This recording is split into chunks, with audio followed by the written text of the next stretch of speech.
चंद्रपूर शहराच्या आतील म्हणजे किल्ल्याच्या तटबंदीच्या आतमध्ये असणारे चंद्रपूर शहर हे आता अनेक अवैध बांधकामाने ग्रस्त झाले असून या अवैध बांधकामामुळे नागरिकांना प्रचंड मनस्ताप सहन करावा लागत आहे। मुळात अशा बांधकामांना परवानगी मिळतेच कशी हा सुद्धा कळीचा मुद्दा आहे। या संदर्भातच एक प्रसिद्ध ज्वेलर्स दुकान चंद्रपूर शहरात सुरू होणार होते आणि त्यांची इमारत सुद्धा तयार झाली, परंतु या इमारतीत पराकोटीचा नियमभंग झाला असल्याची तक्रार नगरसेवक नंदू नागरकर यांनी केली असून यामुळे ह्या ज्वेलर्सच्या दुकानाचे ओपनिंग तुर्तास थांबवले आहे। या संदर्भात नगरसेवक नंदू नागरकर यांना विचारणा केली असता त्यांनी अनेक कागदपत्रे हे सीटीव्हीच्या प्रतिनिधीने दाखवून महानगरपालिकेसोबत झालेला पत्रव्यवहार सुद्धा त्यांनी दाखवला। या संदर्भात नंदू नागरकर यांनी आरोप करताना म्हटले की चंद्रपूर महानगरपालिकेच्या हद्दीत गिरनार चौक येथे एक बिल्डिंगचं काम होत आहे। अगोदर त्या मालकाचं नाव आहे राजेश नंदलाल विराणी। यांनी बिल्डिंगचं परमिशन घेतली। परमिशन घेतल्यानंतर बांधकाम चालू केलं। बांधकाम झाल्यानंतर यांनी रोकडे ज्वेलर्स नागपूरच्या एका व्यापाराला ही बिल्डिंग विकली।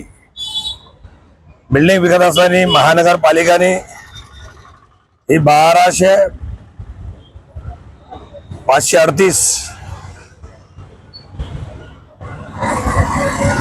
स्क्वेअर फूट जागा याचा नंबर असून मोदा समाधीपुरा आहे। याचं बांधकाम झालेलं आहे। अवैध बांधकामाचं काम केलेलं आहे। यांनी बांधकाम करत असताना पारंपरिक सर्टिफिकेट घेतलं नाही, प्लिनचा सर्टिफिकेट घेतलं नाही। अधिकाऱ्याची हाताशी मिळवणी करून अनेक कामात चेंजेस केलेला आहे। यांचा जो रॅम्प आहे पार्किंगचा 5 मीटरचा होता तो 3 मीटर 20 पॉईंटचा आहे। माझी साधी सोमो किंवा इनोवा गाडी अगर पार्किंग टाकायला गेला जाणार नाही। ही बिल्डिंग ट्रॅफिक सिग्नलच्या 100 फुटावरच आहे।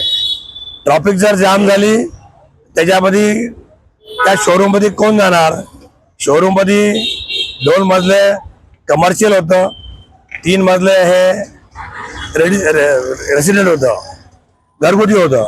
पण त्यांनी एक रेसिडेंट ठेवला, बाकी पूर्ण कमर्शियल केला। जिथं बँकेट हॉल टाकला, मल्टिपल हॉल केलाय, जिने बदलवले आहे, त्यांनी बाल्कनीचा स्पेस कमी केलेला आहे। अशा अनेक त्रुट्या मागील मी याची कंप्लेंट मी टाकली होती 30/9/2025 ला। नंतर आता मी कंप्लेंट टाकली 13/3/2026 ला। या रोकड्याच्या मालकांनी येथील अधिकाऱ्यांना हाताशी घेऊन अनेक बाबी त्या बिल्डिंगचा अनियमितता झालेली आहे। याचं काम थांबवलेलं काम आहे असा आदेश प्रत आहे माझ्याकडे। ही वाली महानगर आयुक्त, सहाय्यक आयुक्त सर्वांनी तपासणी केली या बिल्डिंगची। एवढंच नाही, यांची अधिकारी सुट्ट्यावर गेले 2-2 महिने बिल्डिंगच्या त्या रोकडे ज्वेलरच्या मालकाच्या धाकामुळे, त्याच्या भ्रष्टाचारामुळे। आणि हे बिल्डिंग अशी हे एक बिल्डिंग आहे चंद्रपूर शहर माझ्या प्रभागात आहे, महाकाली प्रभाग 12 मध्ये। अशा 2017 पासून आतापर्यंत असे 100 अवैध बांधकाम आहे, ज्यामुळे महानगरपालिकेचं स्तोत्र आणि महसूल 100 कोटीच्या जवळपास जाते। तुम्ही सरकार नगर बंगाली कॅम्प पासून पाहिलं तर वडगाव पासून पाहिलं तर बागला आपला आंबेडकर पुतळ्यापर्यंतच्या सर्व ज्या कमर्शियल बिल्डिंग झालेल्या आहे यात अनियमितता झालेली आहे। याचं असेसमेंट झालं पाहिजे, याची चेक झालं पाहिजे। असेसमेंट जोपर्यंत होत नाही तोपर्यंत आपल्यासमोर कोणती गोष्ट समोर येणार नाही। म्हणून हे काम बंद करून याच्यावर कारवाई करावं। जो महानगरपालिकेचा महसूल डुबलेला आहे, चोरी केलेला आहे, तो त्याच्यावर महसूल करावा। जोपर्यंत बांधकाम तोडत नाही, त्यावर फाईन होत नाही, तोपर्यंत त्याला परवानगी देण्यात येऊ नये। जर असं झालं तर आम्हाला आंदोलन करावं लागेल समोर जाऊन। एकीकडे नगरसेवक नंदू नागरकर यांनी थेट आरोप केला की हे बांधकाम पूर्णतः चुकीचे आणि अवैध मार्गाने केले गेले आहे।